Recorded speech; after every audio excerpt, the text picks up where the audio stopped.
So to our fourth and final panel, and it will be, I know it's going to be very ably moderated by Cynthia Chaplin, whom many of you will know of long of the Ontario Energy Board and many other important and positive duties over the years. This panel will focus, taking into account what was discussed earlier today, what all of this technological innovation and related impact means or could mean for the policymakers and those in charge of regulatory regimes. Over to you, Cynthia. Thank you, Sean. Well, as George, for those of you who have been here all day, as George said when he began his moderating duties on the first panel, the policy and the regulation is an apt ending bookend for today.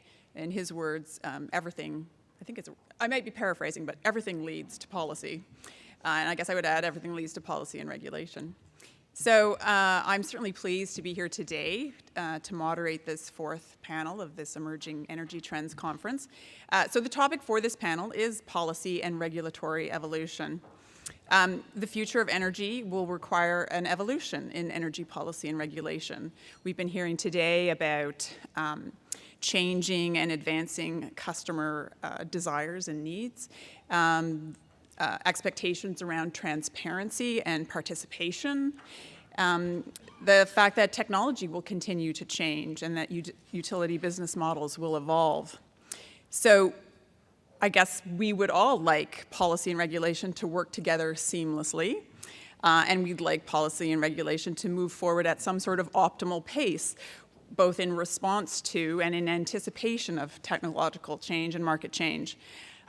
But I think many of us question whether that level of coordination and nuanced pacing is achievable. So that's part of what this panel is going to tackle. Thankfully, I don't have to answer those questions. I'm looking to my colleagues to do that. But namely, it's how can policy and regulation work together to ensure that all stakeholders can benefit from the evolution of the sector that we are all anticipating at some pace or another. So we have four panelists today, each with a distinct perspective on these issues. Immediately to my left, Sarah Petrevan from the Clean Energy Canada, Julie Girvan from the Consumers Council of Canada, Teresa Sarkesian from the Electricity Distributors Association, and David Collie from the Electrical Safety Authority. And their bios are in your program. So as with the other panels today, they each have been asked to make some brief opening remarks to kind of lay the groundwork so that we understand their particular perspectives on these issues. And then we certainly are welcoming your questions, and I have some questions as well, and we'll take the discussion from there. So Sarah, if you'd like to begin. So I started thinking about this panel and what I was going to say about a week ago, and I thought rather than giving you kind of 5 minutes of remarks, I would kind of start with an anecdote that got me really thinking about, why we're here today, and specifically sort of like where the influence on policy comes from. So I was reading a fascinating piece on New York City and the transformation that's underway there, and it's not so much about the push to produce a number of renewables. There's lots of places that are doing that, right? Everywhere from Alberta, Hawaii, Massachusetts, etc. But it was more about sort of their behind-the-scene approach and how they're working to transform, what they call or what the story called an antiquated system. So, working with utilities and transformation to provide business incentives, and how they really got everybody in the system to embrace the change, which is a success story not only from a dollars and cents perspective, but how you drive innovation. So, in the way that I sometimes do, decided, this is going to make a great tweet. Nudge Ontario. What do you think about what New York is doing? Isn't this great? Perhaps there's some lessons to be learned.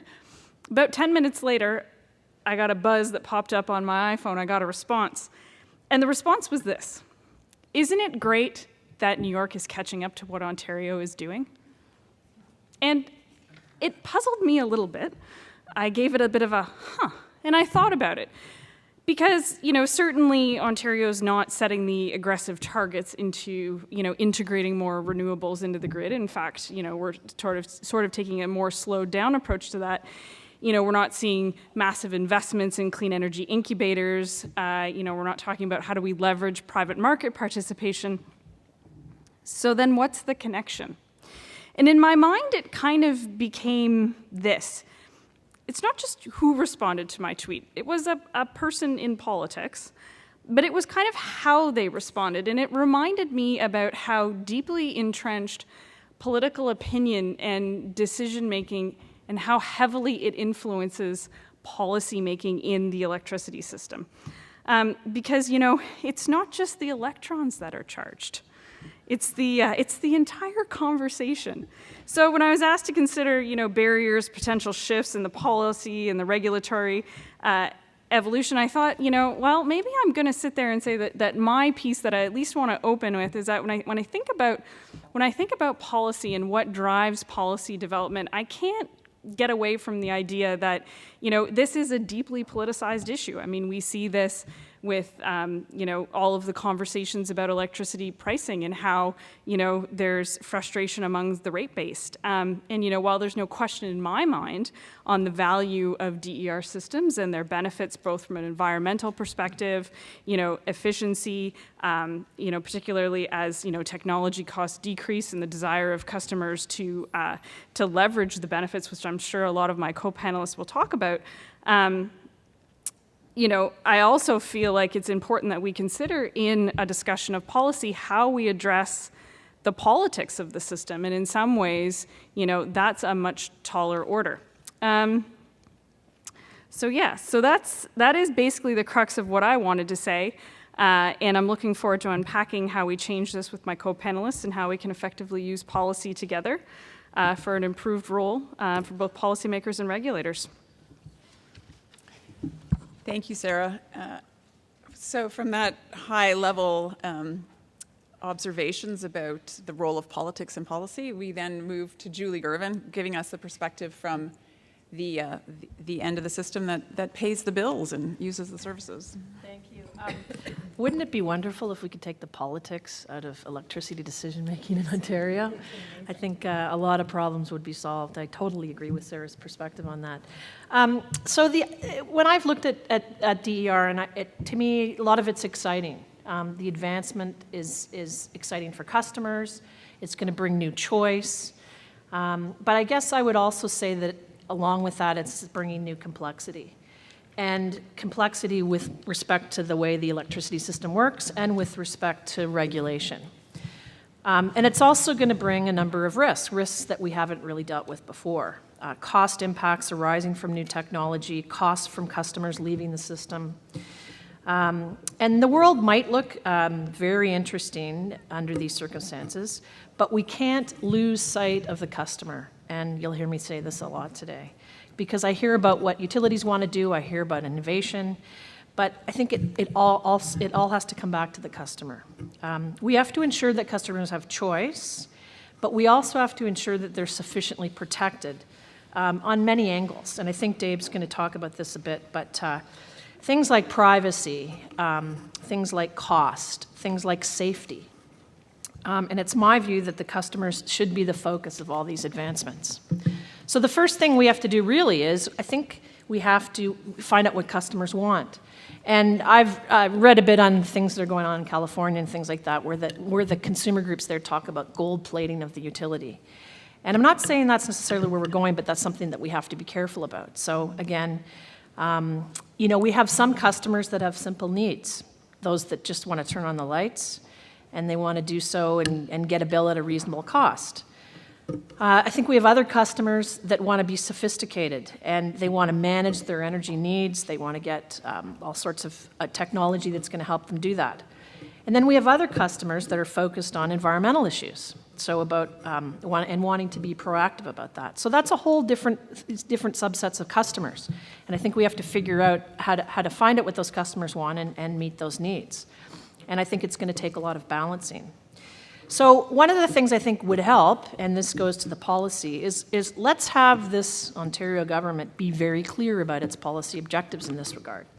And we've all seen the Climate Change Action Plan, and what I think is really important is if we can all find out definitively, for example, what's expected in the short term. I think within that we've got a list of all sorts of different things the government wants to do, but what's expected in the midterm and what's expected in the long term. I think the second thing that's going to bring some clarity to this is what's the regulator going to do?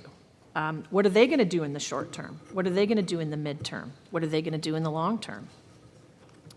So I think all of that's needed in order to move forward in terms of trying to sufficiently protect the interests of the customers.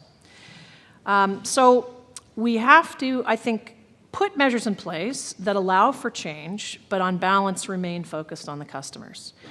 Rate structures will have to change if new service offerings arise, and I wasn't here this morning about to hear the rate structure panel. We have to be concerned about cross-subsidization. We have to ensure that new advancements are subject to cost-benefit analysis, and we have to figure out what the customers want. So also, who will be providing these new services? What changes do we need to make to ensure customer protection is maintained in this new world? And I completely agree with Greg Van Duzen's comment earlier today that I think it's the business models that put the customer first. I think those are the ones that are going to work best for us. So let's pursue DER initiatives, and if they make sense, not because they're simply exciting or they're sexy or it's interesting. Let's take some graduated steps. And I think that the idea of pilots makes a lot of sense. Let's make sure we have policies clearly defined by the government and regulatory models in place. Some might argue that a more light-handed approach to regulation is required. I would argue, I think that a more complex set of regulation is required. And I just, again, reiterate Sarah's point. Wouldn't it be wonderful if we could take the politics out of this electricity sector and move forward? Thanks. Thank you, Julie. I now call on David Collie to provide his views, including his perspective as being one of the regulators in this sector. Thanks very much, Cynthia. I have to tell you, there is a mythical land. This mythical land, some people have seen it. I even heard the panel before us talk a little bit about this mythical land. Some believe it doesn't actually exist out there. Some said they've seen it 10, 20 years ago, but it's a faded memory. It's called behind the meter. And this mythical land, our staff see each and every day. They've been working in this mythical land behind the meter for about 100 years. And it is real. I go out with them a number of times, and I see this land behind the meter. And this is really where most of the very interesting challenges and opportunities are taking place, I think, within the electrical system today. And what's really fascinating for us at ESA is it's like this new world and our world has always connected, but now it overlaps in a way that we've never seen before.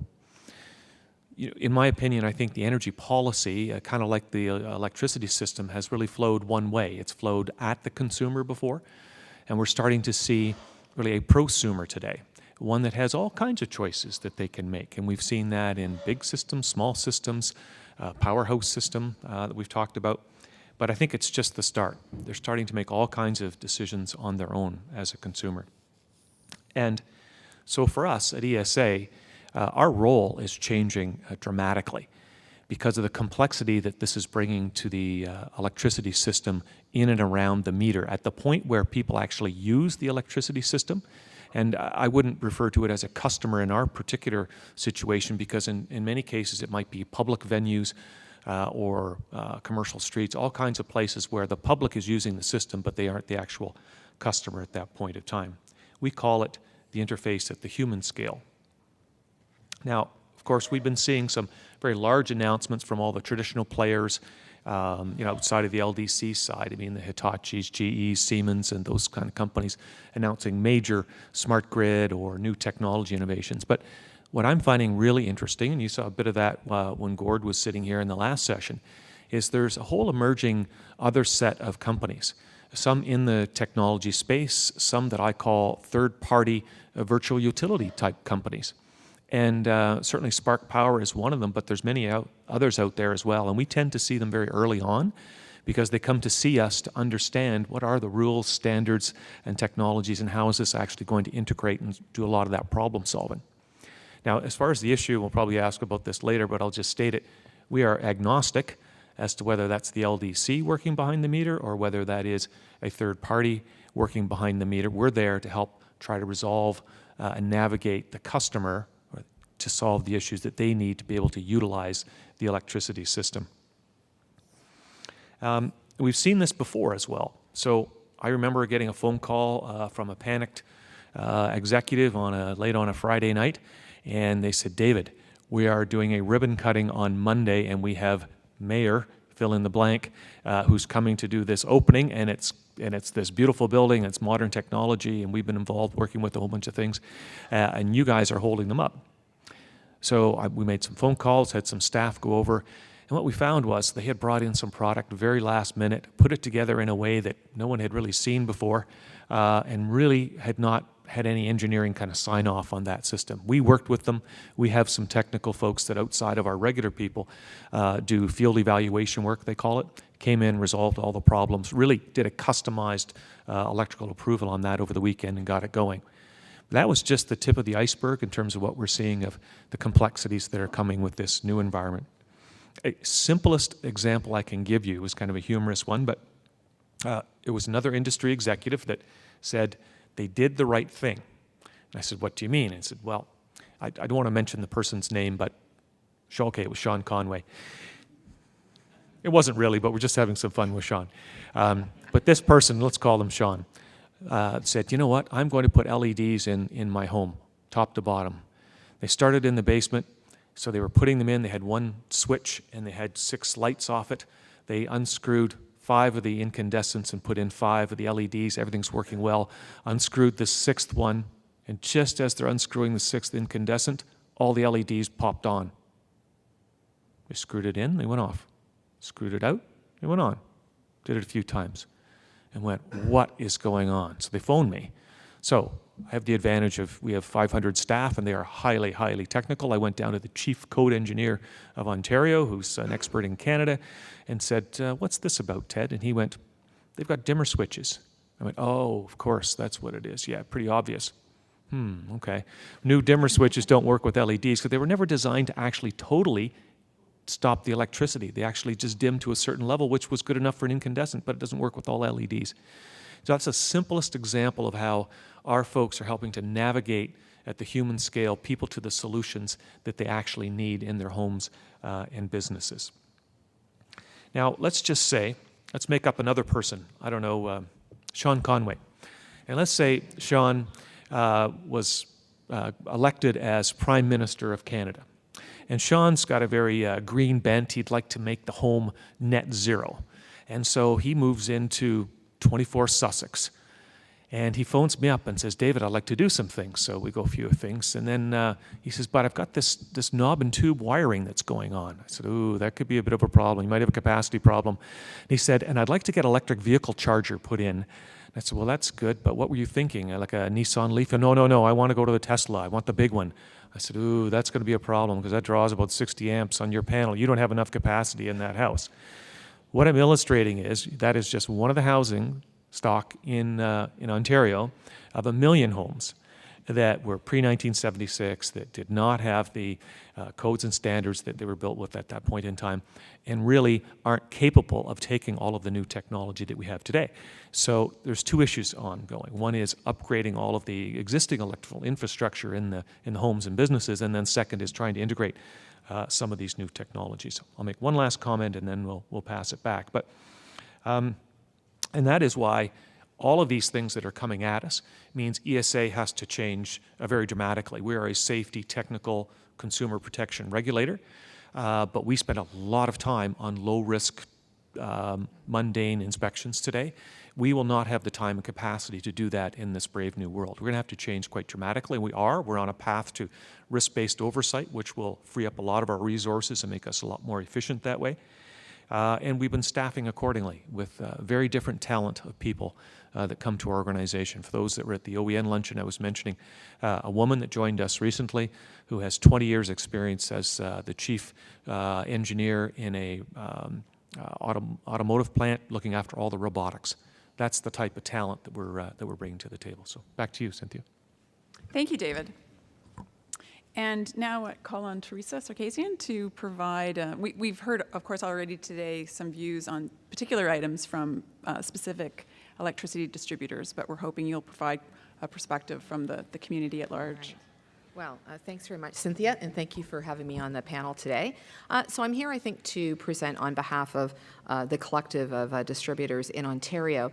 And I've only been in this job for just over a year, but when I took on the leadership at the EDA, the board said to me, is there anything that you want to be doing? You think there's something missing from our business plan back in 2016? And I said, yes, I think that there is a major policy paper that we really need to be doing for a number of reasons. One, the government's long-term energy plan was going to be coming up for consultation and review, essentially. And there's been a lot of articles and commentary globally about the death spiral of utilities. And, while people talk a lot about, DER and, whether it be, EVs or energy storage globally, a lot of that is, case studies from other countries, might be papers by academics. And I said, what we need here is to actually have a vision paper for Ontario LDCs to be able to respond and be ready to meet the needs in the future of the customer that's emerging today, and that we're already seeing them in Ontario. So we worked with Navigant Consulting on a paper called The Power to Connect.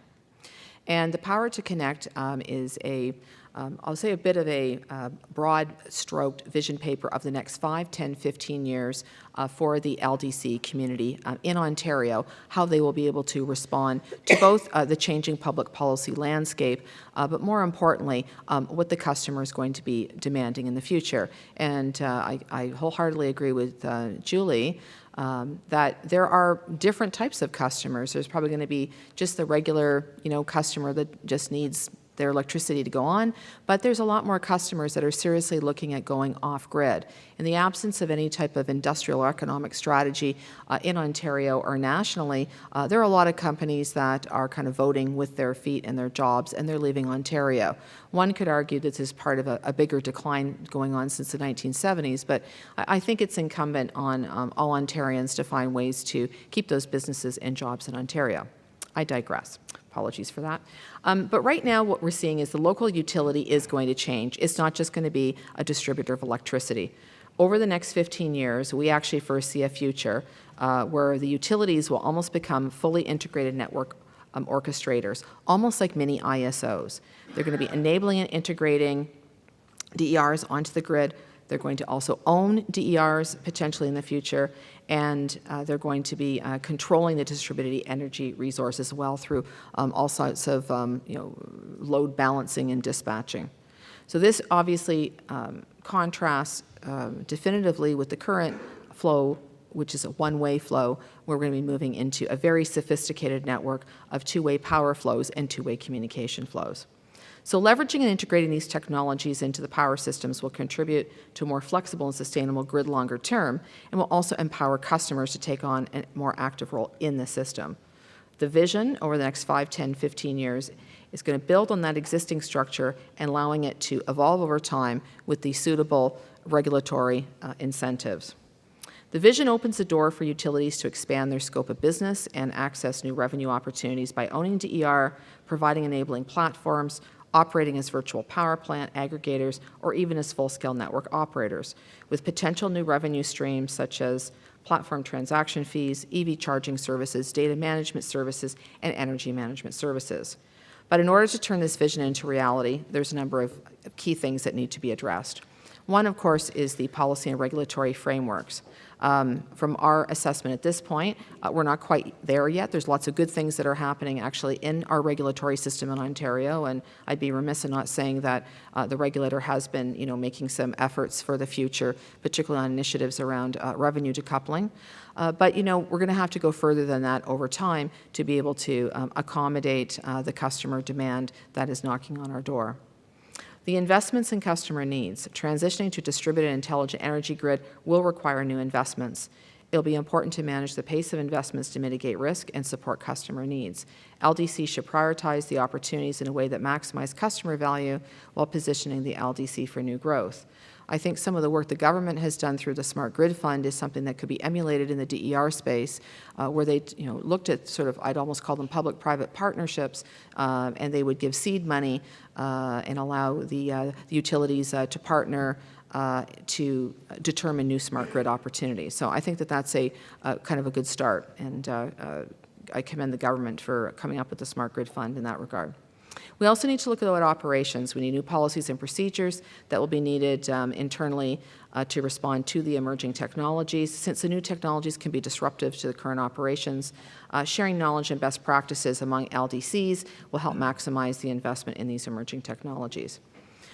So what we are trying to do with our vision paper is we sort of look at that as the conversation starter. It's the conversation starter both in part of the long-term energy plan moving forward, but also broadly on both the energy and climate change track that the government is on. So we're looking to government to create a multi-stakeholder consultation process to look at what is this regulatory and policy framework going to look like over the next 5, 10, 15 years. And we see that the OEB is an important partner in all of that transformation as well to get to that kind of granular regulatory aspects that we need to tend to. But given that the customer is very much in the driver's seat, we recently launched an online community of electricity customers to gauge their opinions on the sector, and you can get more information on that at yourvoicehaspower.com. So I look forward to the panel discussion today, and so back to you, Cynthia. Thank you, Teresa. So I have some questions to get the discussion going, but I certainly encourage members of the audience if you could submit your questions so we can make sure we address the things that you're thinking about and the ideas and questions that have been sparked by what you've heard from our panelists so far. I think what we've heard from each of you, sometimes explicitly and sometimes implicitly, is the increased level of complexity that is coming with new technologies and distributed energy resources. And I imagine that that's one of the challenges for policymakers and regulators is sort of coping with that complexity. I'm interested in your views around which sort of decisions should be made at the government policy level, what sort of level of decisions should be made by the economic regulator, and what decisions might be made by the technical regulators, and kind of what are the pros and cons of each of those levels of decision making? And David, do you want to start? Sure. Thanks, Cynthia. When you were going through the question, there was an example in my mind, I think, that maybe illustrates that, and it's around electric vehicles, for example. The province has made policy decisions around incentives for electric vehicles. At the same time, that is a multi-sector decision-making process. I would say that not just from my role at ESA, but as chair of Plug and Drive, that crossed over many ministries: Ministry of Transportation, Ministry of Energy, and Ministry of Climate Change and the Environment, of course, all three of those. And there were policy decisions that were made. There were other decisions that were made in that. And ultimately, we launched 2 weeks ago, I guess it was the Electric Vehicle Discovery Center in Ontario and just north in Toronto. And the story doesn't stop there. First of all, it was very complex. All kinds of stakeholders were involved in that. Brought parties to the table, including the manufacturers that typically don't want to be at the same table in the same place, actually. So that was quite challenging. Selfishly, from ESA's perspective, there's a couple reasons why we wanted to be there as a technical safety regulator. Is all the charging stations, you can go and try them all out, and you can understand what you need to do to get one installed in your home or to utilize one in a public space. That's great for us. And at the same time, what you might not know is lurking behind the scenes has been work that we've been doing, our ministry, along with Ministry of Municipal Affairs and Housing and Climate Change, on changing the building code. Because the building code has not required you to pre-wire for an electric vehicle. And so many of the condos and things that have been built downtown here did not have the capacity necessarily to handle electric vehicles, and that's out for consultation right now. So there's a lot of technical issues going back and forth in terms of how you do that. So to me, that's a perfect example of the technical issues that we've been working with, consumer protection issues that we would be doing through the Discovery Center, multi-ministries coming together in one spot, working with industry, and yet a policy framework on top of it. So everybody's got the role, but it's got to work all together. All right. Any? Sarah? So I think that everything that David said makes perfect sense. I think if you're going to have an appropriate informed decision-making process, you need everybody at the table who has a role to play. I think probably, in our comments, Julie and I are most closely aligned because ultimately it is the consumer that does influence a lot of the public policy decision-making. So I think, having everybody at the table in an informed and transparent way that reflects the needs of regional, discrepancies and unique situations is probably the best way to go. Julie? I'll pipe in. In terms of who should do what, well, I think we know this government is doing things already and making policy choices. I think it's important that government makes those policy choices based on sound economic analysis. So not to simply go ahead with something because, as I said earlier, it's exciting. I think it's got to be what customers want and what's good for the system overall and will help bring efficiencies throughout the electricity system. And my personal view is with respect to the OEB, I think the OEB's got to focus on its core activity, which is being the economic regulator of the LDCs. If utilities are involved in these new activities, it's up to the OEB to put forward policies and rate structures that will ensure the interests of the shareholders and the consumers are balanced, and that the customers aren't subject to undue risk. So I think I would see the government developing policy, potentially in conjunction with the OEB, but the OEB is the one there to focus on the utilities and how to ensure that the balances are maintained. Teresa? Yeah, I think the government's going to be playing a big role in this. I mean, obviously, we're not working in isolation with just the energy sector anymore. I think the Climate Change Action Plan and the carbon pricing regime has really been a big game changer going forward. So I know we kind of all affectionately joke how nice it would be to get politics out of the energy system, but it is going to be political and for a long time. So just strap in and enjoy the roller coaster ride. I think that's one thing that we can say. But I think the government has to confer kind of the rights and clarify the rights and the roles and responsibilities of all the entities. I think they do have a responsibility to kind of set forward a vision. I still think that the safety, stability, and reliability of the system remain paramount going forward, and but the customers are really kind of pushing the envelope. As for the economic regulator, they do have to set all the rules. They need to play that economic role. They need to look at the whole cost-benefit regime. They will be the ones, along, I guess, with government, deciding what is going to be the role of the distributor. We think there's lots of value for the distributor to play a key role and pivotal role going forward because we think that foundational investments that happen in the utility can be beneficial to optimizing the system so it's not overbuilt in the future. I think that's going to be really key in terms of managing all of those costs longer term. And the other entities such as the ESA and the ISO play big roles as well, as they're going to be working kind of hand in glove with everyone in terms of setting standards and making sure that all the parties comply in the new regime. So I think there's a lot of players, and as I mentioned before, I think we have to start that multi-stakeholder process now to have those discussions in a formalized way. Thank you. So quite a number of questions have come in, and I'm trying to do my best here to try to synthesize them and perhaps draw out some of the themes. I think most of you have made a reference to, wouldn't it be great if we could get the politics out of electricity policy in Ontario? I think Teresa has commented that we need to temper our expectations that is possible.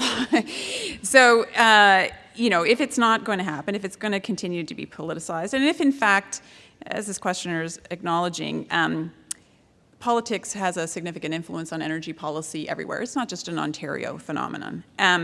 So if we sort of accept that politics has got a big role to play, the questioner is sort of saying, well, what do you do to limit the damage?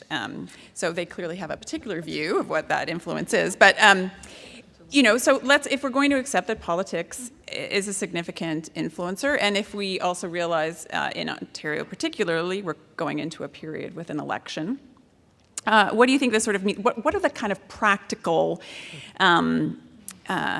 steps that we can take to try to ensure that that the policies and the regulatory frameworks evolve in a way and along the principles that really kind of all of the participants on the panel are acknowledging, even if they have different interests. There's sort of, there's a lot of agreement amongst what some of the principles should be. So how do you do that in a politically charged, how can you do that effectively in a politically charged setting? Do you want to start, Sarah?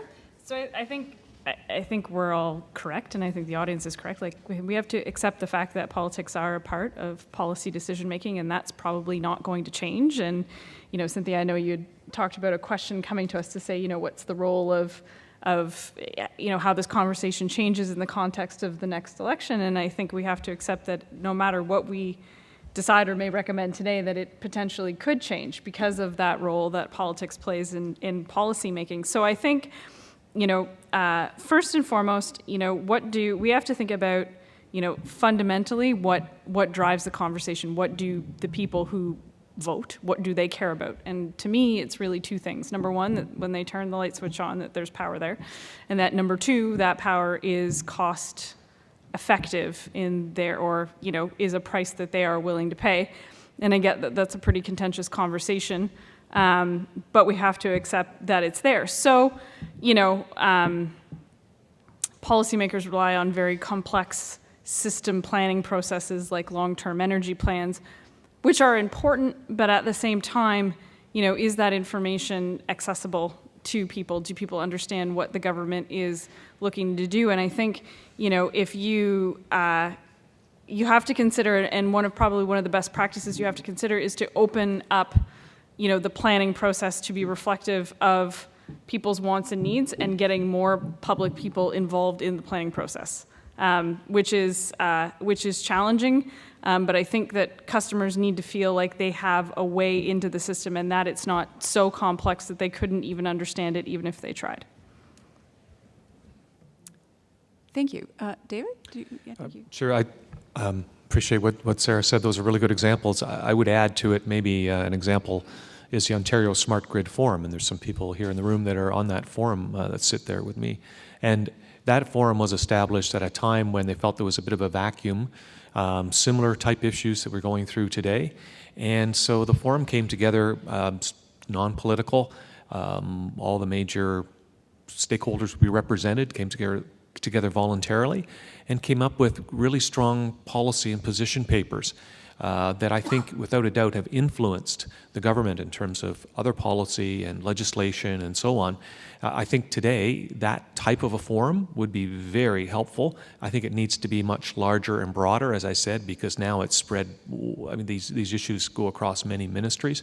So I would think that we as leaders should come together and start up a larger, call it Ontario Policy Forum. Thank you. Teresa? I guess I haven't been in the energy sector that long compared to a lot of you in this room, but I've been here now for about 8 years. And I guess one of the observations I'd like to make is that I would like more transparent discussion around the energy system. When the Green Energy Act came out, it was big, audacious, it was exciting, but it was also very unnerving because we were all very poorly prepared to implement the Green Energy Act and a lot of the vision that it had. I can remember the Minister of Energy at the time coming to a meeting of LDCs and said, I expect 100,000 points of renewable generation within the next year, and there'll be 50,000 new jobs in Ontario to support that. And everybody was a little bit gobsmacked in hearing that, and because everyone's figuring out their own service territory and how many points of renewable generation that they were going to have. So I think it's a matter of, I think, tempering, I think, sometimes the expectation on some of these bolder, audacious strategies, but, make that effort to have the right people in the room to kind of test drive different models going forward about what that future could look like and what some of those implications could be. Because sometimes I think they race out maybe too fast, and then we're all scrambling to try to figure out how to make that agenda work, when maybe a little more upfront homework and being more transparent and testing out some ideas might be a little more helpful. So that would be something that I might suggest going forward. Great. Julie? Yeah, I'd just like to add, I believe in, if we can find it, meaningful multi-stakeholder consultations. I think what we've seen in the past is the government issues a paper, the government issues a policy or the long-term energy plan in draft form, and people just submit comments, and then decisions are made, and we're not sure where the line is between where the comments came in and where the decisions are made. Sometimes there isn't really a line there. So I think that's really important. I'm not sure what model would work, but to have meaningful multi-stakeholder consultations. I also think that it's really important to try to move towards maybe better independence between the government and the regulator. And I think, to me, the government makes the decisions, and I think it's up to the regulator, again, to do its job about regulating the utilities. And so if we had that, it might be a sort of a better context going forward. Thank you. And I think those answers go really well towards helping address one of the questions that came in around, sort of who leads this discussion around policy and regulatory evolution. And I think what I'm hearing from each of you is really an emphasis on multilateral, multi-party kind of discussions that are transparent, that to the extent possible are apolitical, but recognizing that there will be political overlays, but as much as possible trying to generate the conversations and develop some solutions through these sort of apolitical processes. And I guess to the extent possible, sort of through collaboration amongst different groups. So, with that in mind, what do you think are the biggest current gaps or the priority issues that need to be addressed? Maybe first, maybe using that sort of model of a multi-party or multidisciplinary approach, and also this idea of testing different models, making incremental changes to see how those work, rather than large sort of overarching changes that might be more may have a lot of unintended consequences. So, what do you think? Are there one or two issues you think that should be really focused on first? Does anybody have anything they want to? I have one right now. Sure. But I'll have to think about the second. Well, one's fine too. That's always good. So one right now, I guess just for us, and I mean, David commented on it about all the excitement around electric vehicles. And there's huge incentives for electric vehicles. And I know I just built a house and I put in an EV charging, level 2 charging station that was $1,700, by the way, just FYI, in case anyone else is doing it. I don't have, I don't have an EV electric vehicle yet, but I'm hoping to get one. But one of the challenges that we faced as distributors is there had been a procurement, and I can't remember which ministry, because we now have so many ministries that we're suddenly dealing with as distributors. And there was a procurement that went out for a particular region, I guess, in Ontario, but where are you going to site the EV charging stations? And so, went out, public tender, a private sector company won, and it turned out that there's a lot of challenges in terms of where you're going to locate the charging infrastructure. So the LDCs were kind of shut out of that conversation.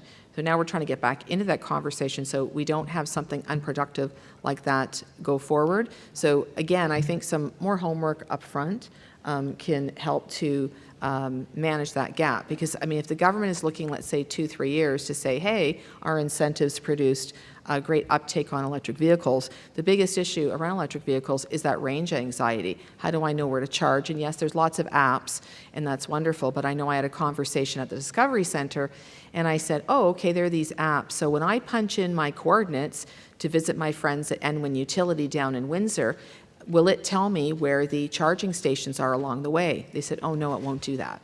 So again, I mean, we're asking people to take risks on, technology, which works, but they have their own personal anxiety about the range anxiety. So I think that's the next wave kind of technology as well. But I just think, the charging infrastructure is important, really important to get that right. And so having the right people at the table for that will be really important. So I'd say an immediate one, an immediate gap, like ASAP, would be around the electric vehicle charging infrastructure for Ontario. Okay.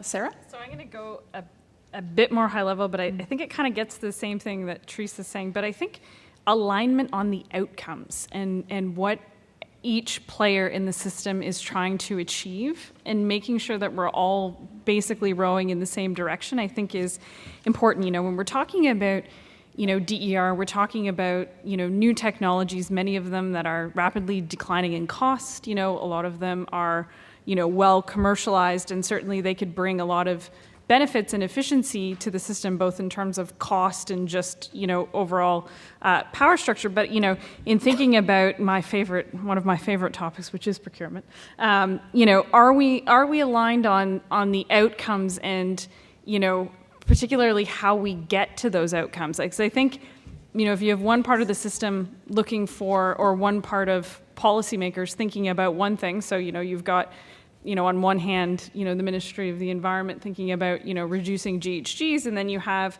another group, perhaps, the Ministry of Energy thinking about cost cutting. How do you align those outcomes so that you're getting the same thing? So it's a bit vague, but I think alignment on the outcomes is important. Julie, what do you think the role of consumers are in terms of, one of the questions that's actually just come in is the fact that historically, often the policy decisions and solutions have been sort of technocratically driven, sort of top down, and customers have been sort of left to try to respond and cope with the outcomes. Do you see a scope for consumers to be more important drivers of policy change, sort of in a positive way, going forward? And how can that happen? Like, how can we kind of harness that? Yeah, I think one of the problems in this sector all along has been, consumer engagement, and some people don't care about electricity. They want to turn the lights on and they get their bill. I think it's been hard to try to get consumer engagement and meaningful consumer engagement.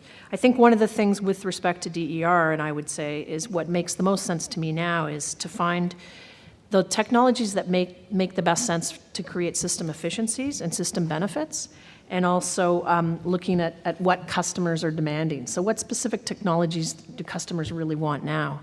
But customer engagement's hard, but I think the government, if they're going to move forward with policies in this regard, has to engage customers. And I think there's always been a gap there. In part, some customers don't care, but I think a lot of customers do. So, and I think it's important. It's just a hard thing to get at, really hard to get at. David? I completely agree with you, Julie, around the engagement of the customer and the consumer on the end. I mean, that's really what we're seeing. And these start to become fairly complex systems when you're integrating, someone's house with someone else's house with the local community center, and you're putting it together in a system that you're maybe putting in and out of the market. I mean, it can be very complex. But you can take it down to a simple example, and I think the thing that we've done, I guess, okay as a sector for 100 years is we've made the decisions on behalf of consumers mostly. But we've got to wean ourselves away from that and allow them a lot more flexibility, because I don't think we really know. I mean, this is a fun example that was brought to me by one of our code engineers.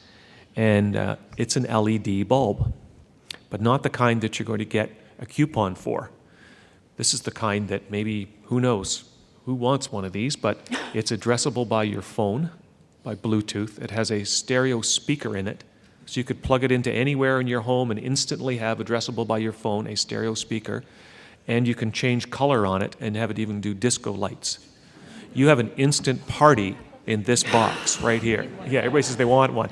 But the thing is, I don't know, people want this stuff. But we in the utility industry and electricity sector, we wouldn't have come up with this kind of an idea on our own, but consumers want these things, So I think we have to be careful that we don't prejudge what it is, because they actually use this stuff in their home. It's their home. And again, for us trying to figure out that human interface is really important. So the Mowett report saw regional planning as one of the foundations for effective emergence of distributed energy resources. Is regional planning being used as effectively as possible in terms of trying to engage that customer perspective, that customer voice? Is there more that needs to be done around that, or are there other changes to regional planning? I mean, there was a whole panel about regional planning this morning, but sort of based on the issues that we're talking around policy and regulatory framework, can regional planning be one of the tools to get that multi-party view, to get that sort of apolitical perspective, to get that consumer engagement? Is that a way of doing it? Teresa, yeah, please. I absolutely think so. I think I think the regional planning is good. I think distribution system planning is good. I think the community energy plans at municipalities have to be good. But again, you've got a lot of disparate planning activities. They're all orchestrated by a different level of government or agency, and they all have to start talking, A, to each other, and then B, the Green Bank will be coming online with all its initiatives with the Climate Change Action Plan. That's another 92 initiatives. I'm not sure how we're going to put all these pieces of this very complex chessboard together, but I think people are on the right path. It's just trying to marrying up all these initiatives so there's streamlining, there's alignment, there's a ways, using more technology to engage customers as well. But I think that the intents are correct. It's just getting to make sure that we're not just duplicating things over and over and that you do have that sort of streamlining. But for sure, I think that there's been big improvements over the last few years, and I think we're only partway through the regional planning. I'm sorry to miss that session from this morning, but I think we're only kind of partway through that. We haven't gone through it in its, with all the various regions, and then I think they should do kind of a review and say what worked, what didn't work so well, what could we do without, what should we be doing more of, and but I think all that planning is very good. It's bringing a lot more, I think, discipline to the system and also bringing more stakeholders into the system, too. I think it's good. Okay. So here's another question from the audience, which aren't the complexities, challenges, and costs of the coming 5 to 10 years going to be beyond the capabilities of many of Ontario's LDCs? And therefore, wouldn't Ontarians benefit from fewer larger utilities with scale and resources similar to the recent Electra formation? Any comments on that? Yes, I have some comments on that. So, gosh, what a surprise. So we've always at the association been more kind of agnostic on a bunch of things, the type of ownership of the utilities and also size. And I joke and say, but I seriously mean it, size doesn't matter. We did a survey through Ipsos Reid of our membership about a year ago, and everyone wants to find ways to grow, whether that's through scale by getting bigger, whether it's mergers with other utilities or acquisitions, but also by scope, right? So people are looking at becoming either multi-utility or growing their business in other ways. So I think people can manage it, because obviously, if you've got a big utility, you've got a big service territory, you've got more complex customers. If you have a small utility, you might have a fairly homogeneous customer base. You may not require as much complexity. So I think that over time, that issue is going to resolve itself. There had been a report that had been given to government a few years ago on sort of forced consolidations, and obviously the association opposed that. We're all about utilities engaging in their own business transactions on a voluntary basis based on the best case scenario for customers and shareholders, and we sort of stick by that. And even right now, I'd say there's about 15 LDCs at various stages of chats and discussions around mergers and sales. So there's a natural evolution. There's going to be fewer, for sure, going forward. I don't know what that magic number will be. Julie, I would she's say leaning into the microphone. I know she wants to talk. No, I think that definitely don't think that larger utilities are necessarily more efficient. They're not necessarily more effective. They're not necessarily better for their customers. And I think we've seen lots of examples of that. I think going forward, do we really want Hydro One to continue to buy utilities across the province? I'm not so sure those utility customers that are being bought with their jurisdiction, I don't think they're necessarily better off. So I don't think bigger is better. I think what would be interesting is to take a look at sort of the most efficient utilities in the province and the ones that are meeting their needs of their customers, the ones that the customers are most satisfied with, and use those as examples and see if we can sort of take something from that going forward. But bigger utilities, I don't necessarily think that's always the best idea. So in other words, focusing on measures of performance rather than prescribing what the solution is. If somebody's performance is lacking, the solution isn't necessarily consolidation. Yeah. Well, two of the largest utilities in the province are the least efficient, so that's a fact. So. Yeah. David, Sarah, anything on any views on that? No. Okay. Oh, this is a somewhat related question. What rules or policies should the OEB introduce, if any, to protect LDCs from competition from new technologies around distributed energy resources? Things like exit fees, being allowed to rate base assets that would otherwise be considered competitive, whether or not the regulated business can provide some sort of subsidy to new activities. Do you have views? Sarah, what about from sort of the high level? Me on this one. Okay, I'll come back to you. You can think about it I think in about terms of sort of a high level policy view. But Julie, why don't you? Well, I'm sort of stuck on this one. I think that I don't think that LDCs should get into these competitive activities. I pretty feel strong about that. If they want to, in terms of through competitive affiliates, that's okay. But I think, we just went through a recent case at the Energy Board with respect to the gas utilities on system expansion. And, that one of the big questions was, can the existing utilities use their existing customers to expand into new communities? And I think the board was very clear about that is no. And it creates a competitive advantage for the utilities. So I think utilities should focus on their core activities and distribution of electricity and let others get into these other businesses. In a scenario where, for example, it becomes economic for customers to potentially leave the system. So let's say we have maybe a small or mid-size utility, doesn't have a lot of customer diversity, maybe loses some of its, some significant load to some off-grid alternatives. Should the regulator be kind of letting the chips fall where they may, or should the regulator be considering exit fees on customers like that to try and temper the cost that might otherwise fall on these other customers that remain on the system? I guess it's kind of the precursor to the death spiral conversation. I mean, should the regulator be trying to mitigate that risk or not?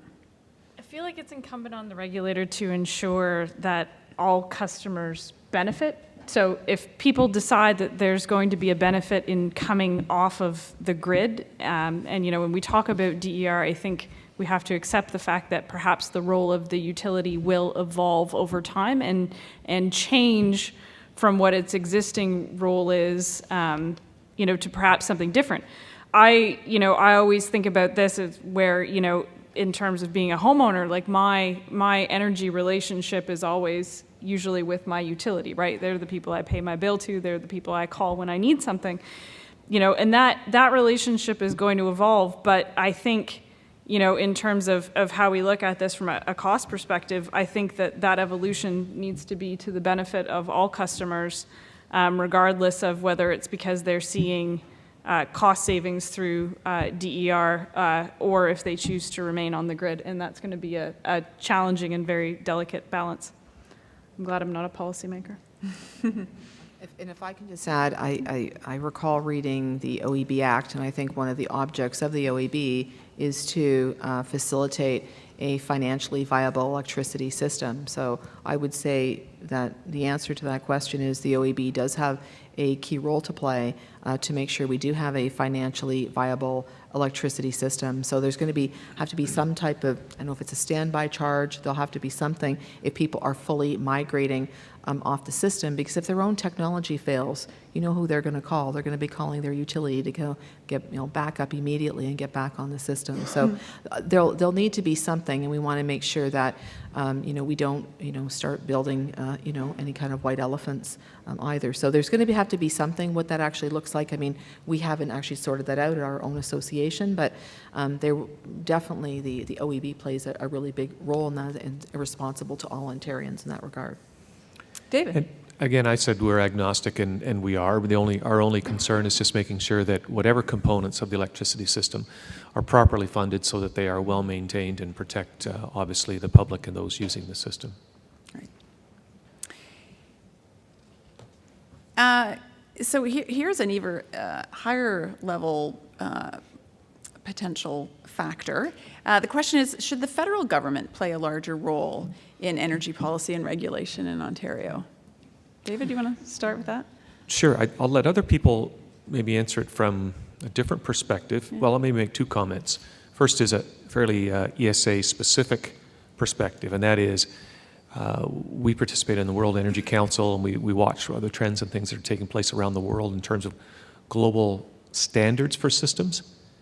And if you look at what happens in Canada, we have the Canadian electrical code, and then each province has their own code within that. So there's an Ontario electrical installation code, and it's very prescriptive, very, very prescriptive.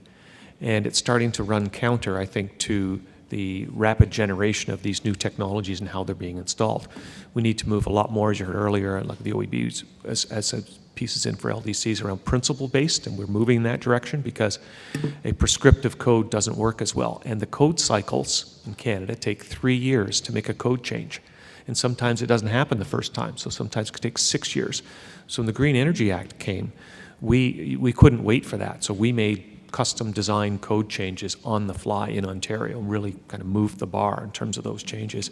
So if you think of what the federal government can do from policy, they could help us, I think, with a principle-based code objective in Canada would serve us quite well.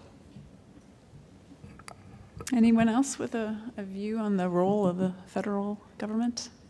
Well, the federal government certainly weighed into the smart grid arena, as they now have funding available for smart grid pilot projects as well, I think, as the Ontario government. I'm not sure. I always like to deal with fewer rather than more. I have enough ministries now that we have to deal with over at Transportation, Environment, and Municipal Affairs, and Finance, just to name a few. I'm not sure I want to take on another level of government, but I think sometimes they can help maybe set the tone in terms of broader principles. But we have such a diverse I guess, energy system across the country. I think our Western colleagues may not be as excited to partake in any type of national approach to energy. So I'm gonna remain agnostic on the federal issue. That's been a failed experiment since what, the 1970s. So I mean, you know, in terms of the energy conversation in Ontario, like Teresa was saying, is a very different conversation in other parts of the country. Right? We don't, like, energy includes in Alberta resource extraction, and that's a conversation that we don't have in Ontario. I feel, you know, yep, there's the question about duplication and counter-regulation, but perhaps, you know, considering where the federal government is going with a lot of the things that we saw in the budget, you know, they're talking about a national carbon price, they're talking about incentivizing, you know, clean technologies, and perhaps the best role for the federal government to play is using carrots. So, you know, what are the things that they want to encourage the provinces to do, and perhaps give them some funding and some principles to support those things? You know, perhaps that's probably the best way for the feds to get involved. Okay. Anyone else? That's great. And we've heard some today discussion about developments in other jurisdictions. New York and California are sort of two often identified as two key jurisdictions that are looking at all of the issues around distributed energy resources. But clearly there's a lot of work going on in other states and also in other countries. There's also been many commentators have said, but each jurisdiction has its own specific context, its own kind of political overlay, its own sort of, cultural phenomena that, so you can't just take somebody else's answer and apply it here. We've also heard some of the panelists earlier today talked about the fact that, we don't need to go as fast as the leaders in this area, and it's probably to our benefit to take a more incremental approach and look at what they're doing. At this point, from what each of you has seen as happening in other jurisdictions, what do you think are some of the key things that Ontario should take from that, either to sort of say, whatever we do, don't do that, but also, that's a really interesting, innovative approach. We should really look at that. And I guess I'm interested not just in kind of what the actual frameworks would be, but even around processes for how these issues are addressed. What are the sort of interesting things that you think we should take to heart and I'm apply? not really familiar. I haven't spent a lot of time looking at the other jurisdictions. But I've always felt that to the extent that other people go ahead and they've tried pilots and things like that, that we should bring that back to Ontario in terms of best practices. And an example, it's not really DER, but that I would use is that when you're looking at, say, for example, conservation programs, well, it's not rocket science. So other jurisdictions have had luck with conservation programs. So pick the ones that have sort of proven in other jurisdictions. So I would say that that's an important thing, is let's look around for lessons learned and bring that back to Ontario. David?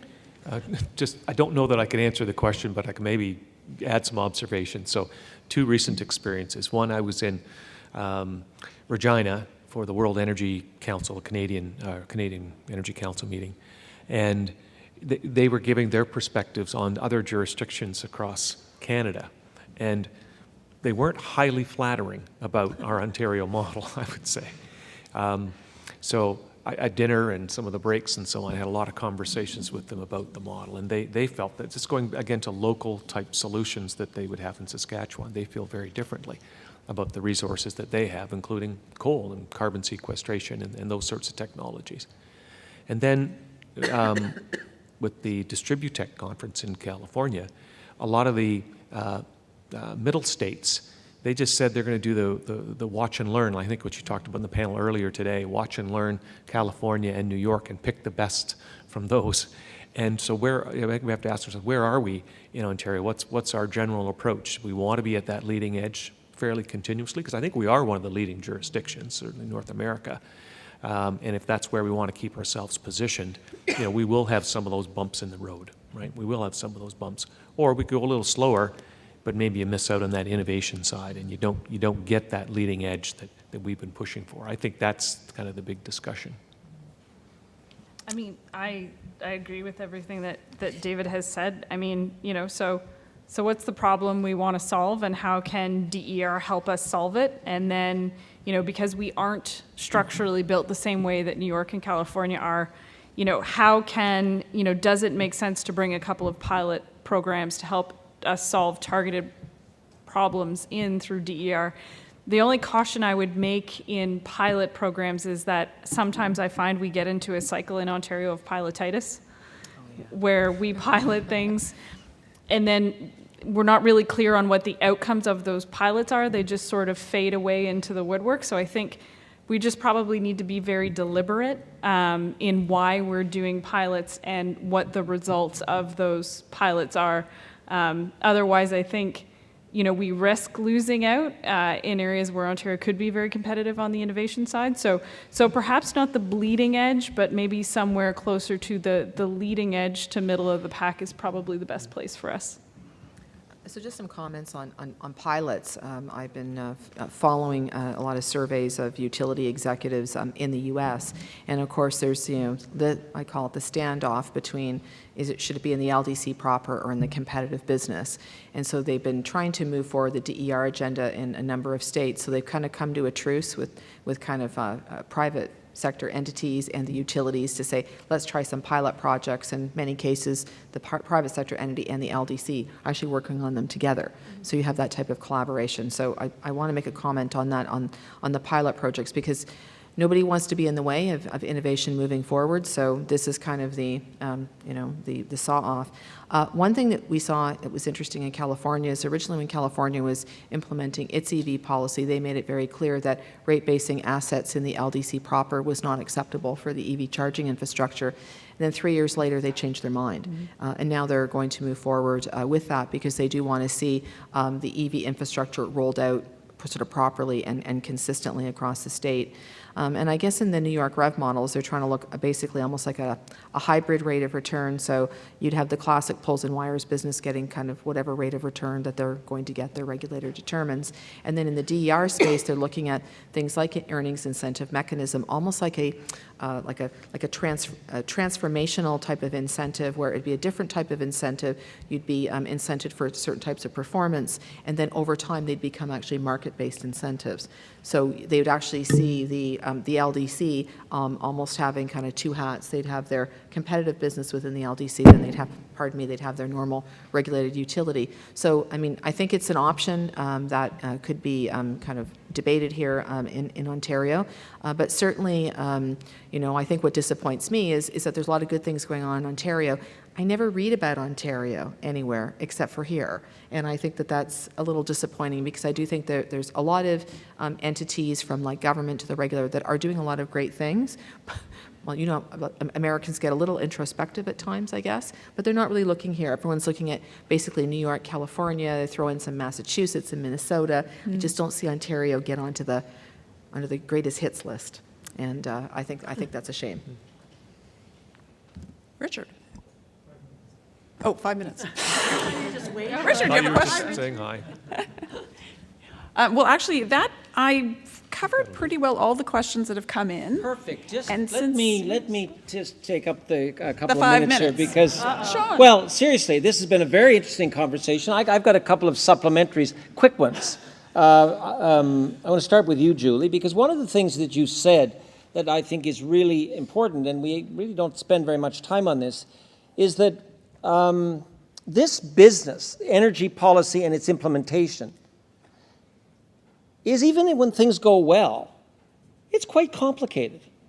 What stuns me is the breathtaking disregard that a lot of smart people have for the complexity of something that is fundamentally economic, that has millions of points of contact, and that even when everything is going well, is going to bite you in ways and places that you didn't ever expect or plan. So the question to you, Julie, is, what is it in the Ontario psyche that fails to understand that you don't have to get much wrong on a good day on this file to get yourself in a bramble of very nasty things? What's the question? Well, seriously, I mean, I'm listening to this conversation. Well, we all chuckle, but I'm telling you, and this is part of the I say this as somebody who spent 30 years in the town square. I'm an old cabinet minister, and I can remember things that I thought were going to be really easy to do, and I got to do them, and they damn near killed me, because actually doing it was, and my favorite example was the implementation of the charter provisions on the minority language provisions of the charter. A more complicated thing I could not have imagined, because you had to go into communities by the score, and with a lot of intellectual support, pick and prick away at things that had evolved over 200 years in communities and touched on a fundamental local institution, the school.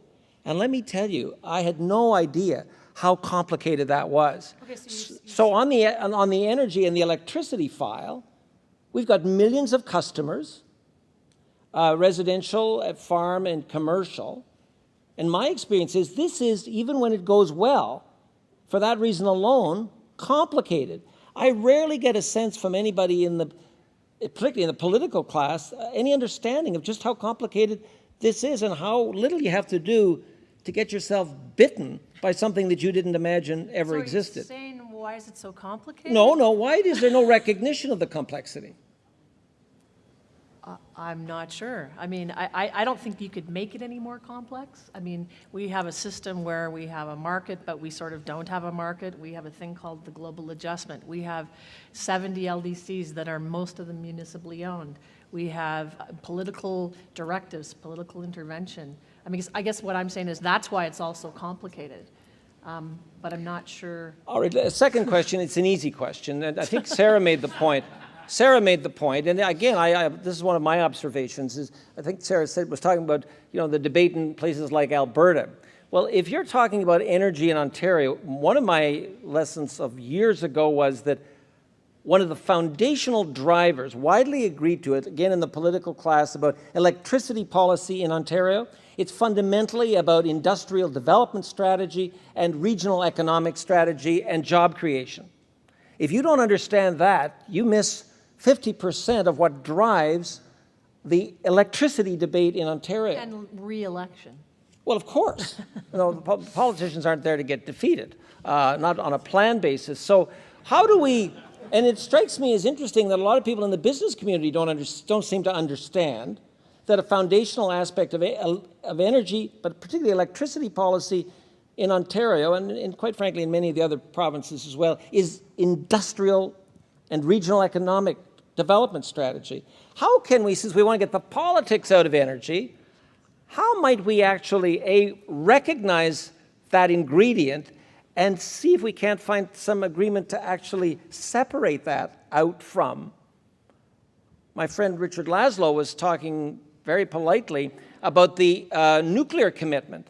Make no mistake about it. The governments of Canada and Ontario 50, 60 years ago were really attracted to the nuclear strategy because it was the ultimate in industrial development strategy. It had the happy side effect of producing energy, but it was the industrial development strategy of that policy that made it so attractive. Do we need to do more to actually get at the separating out the industrial development strategy from the energy policy to get more transparency and better clarity? Because, quite frankly, it's there in spades and we never talk about it. So short answer, that's a great idea. Good. You should come back and work on that. Well, listen, I used to remember business people coming to me in my old job telling me they wanted market rates. And I said, really? You do? And to Mike Harris's great credit, he gave them market rates. And I think it lasted about 3 weeks. Yeah. And I understand why. The taste was much less attractive than the sound. Yeah. Last question. You're saying we're never going to get the politics out. Well, no, we're not. I mean, but that doesn't mean that, well, let's take the carbon debate. As I say to my students, give me a map of Canada, for that matter, give me a map of the United States. Show me where the hydrocarbon resources, how evenly distributed are they across the Dominion of Canada and the United States of America? Really, Massachusetts has none, and Wyoming has a lot. Alberta has a whack load, and Quebec has none. Gee, I bet you I know how Quebec is going to engage the decarbonization debate, and it'll be a different position than Wyoming and Alberta. Well, let's get the politics out of that debate. Right. Won't that be easy? Now, that doesn't mean that it's not an issue, but these debates always come back to that. And I agree that we've got to make more and better process. What we are intending to do now with the decarbonization strategy, I would argue, is essential. We've got to get on with it. The longer we leave it, the worse it gets. But if you want a Rubik's cube of headache in policy formation, that's about as good a one as I can think of. I'll offer a comment. My panelists here have had to work quite hard for the last hour and a quarter, so I'll take it on a little bit. I think whereas in the past you could make the argument that energy policy and industrial policy were largely aligned with a kind of happy result, or the intention was, of low-cost energy, because that's what served industrial policy. Of course, in reality, that didn't always happen.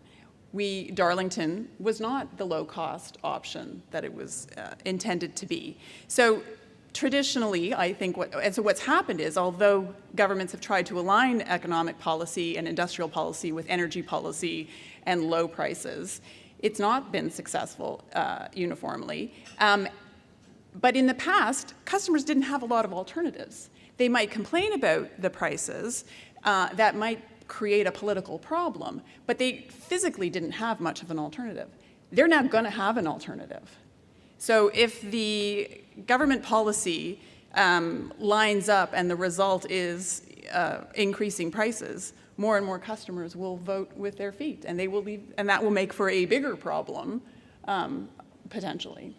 So I think I guess that's where hopefully that will provide some very strong incentive on policymakers to be looking at it with an even broader lens. So instead of looking at it as, well, we don't like the fact that this will result in increased rates, but customers will kind of have to adapt to it, to really saying, look, we can no longer implement solutions that are driving rates up. We've got to figure out how to do it another way.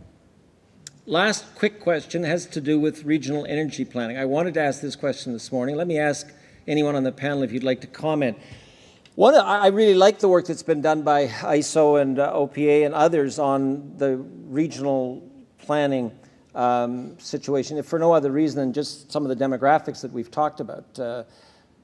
And one of the things that I'm kind of puzzled by, and this is more a comment from my friends in government, but this is a case where actually, and I think particularly of the populated regions in the GT and HA, but elsewhere, to be perfectly frank, we have the perfect model, seems to me, already in place, and it's been in place for decades. And it's water and wastewater. If I'm a developer and a municipality, it's been the rule for decades that everybody knows that no permission can even be imagined if I come to the first planning meeting and I cannot show very clearly that I have got, in actual fact, the capacity to meet the need that my 500 new houses in North Whitby or in some part of Toronto are going to require. And if I can't show that, then the meeting is over. That's not the way it works in energy. In energy, we operate on the culture of plenty, that it is inconceivable that God in her wisdom would not have everywhere in Canada electrons absolutely at the ready. So we just proceed as though getting the electrons into the Southwest GTA, for example, is not going to be a problem. Should we not simply say and make it very clear through policy out of the mouths of provincial ministers that on energy, especially in the growth areas, but elsewhere as well, that it's the water and wastewater rule that's in place now, that you have got to show that you are going to be able to meet the need in that part of the community. It's no good having the excess capacity in Kirkland Lake when the real need is in Oakville.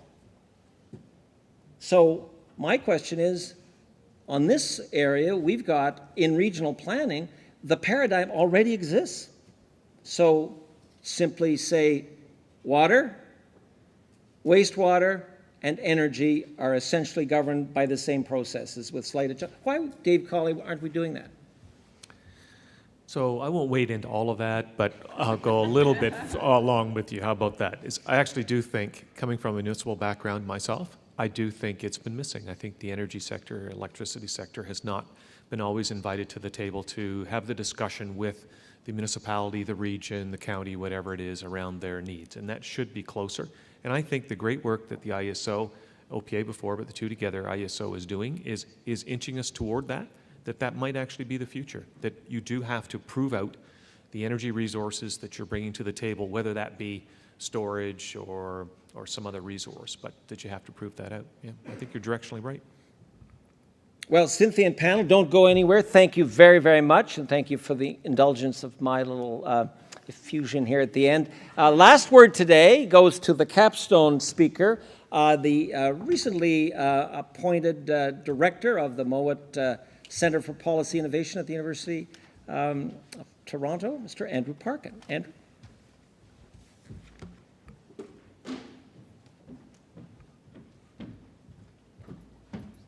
Afternoon, everyone. Thank you, Sean. Thanks, everyone. That was a great panel to wrap things up. So I just here just for a brief moment to thank everyone for their involvement. I think it was a great day, so I wanted to thank all the panelists who participated, all the moderators who kept the panels going, and all of you for coming. We really appreciate it. Certainly want to thank Sean. I don't think you can imagine a more engaging and dynamic facilitator for the day, so thanks for being so generous for your with your time and for keeping everything on track and everything moving. We appreciate that. I'd like to thank the sponsors of the event, Enbridge and Electra and Hydro Ottawa and ISO. Without their help, none of this would have been possible. And so we genuinely and greatly appreciate the support of the sponsors of the day. I'd like to thank the team at Mowett Energy, Paul and Richard, for conceiving this and bringing everyone together, and also the rest of the team, some of whom are here on site, some of whom are back at the office and played role in designing the materials and so on. So I'd like to thank everyone at Mowett for making sure that this event was up to the highest standards and was effective and engaging for everyone. I think everyone will agree that the day was a success, tremendously interesting and an important milestone in this evolving conversation. Of course, it won't be the last of our efforts in this regard. Hardly It's going to be just one part of our continuing work in this area. So I think keep your eyes on what Mowett Energy will be doing. I think it reflects our role at the Mowett Centre in terms of bringing evidence forward to inform policy, and then bringing people around to consider that and to make sure that that evidence ends up then driving action and driving change.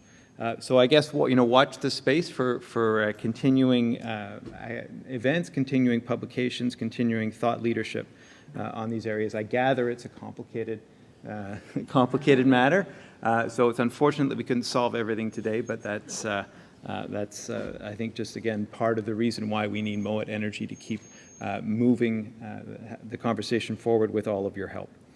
So thanks very much. I'm glad you came. I hope you enjoyed the day, and I hope we see you again, and have a good rest of the afternoon. Thanks very much, everyone.